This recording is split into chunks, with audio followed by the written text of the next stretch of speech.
Napapala ng walang sahod. Paano yung baliw? Boring ako. Ay, naku. Napapaluhan na lang ako. Paano yung baliw? Yung nabalaw na walang sahod. Alam mo, yung sayaw ng tipakla ba yun? Hmm. Yung naka-green. Ano ba ganyan?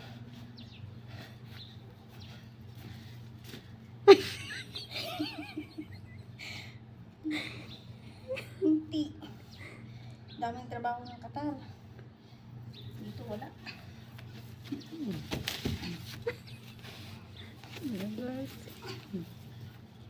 Hindi ko gagalawin yung halaman.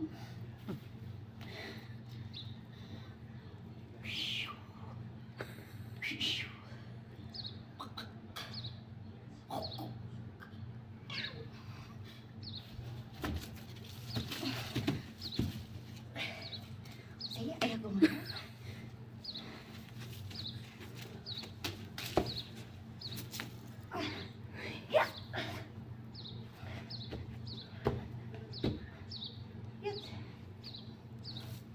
Uwi na tayo yun. Na-miss ko si Awa. Walang pera. Ay, kumusta na kaya siya? Para naghanap na yun.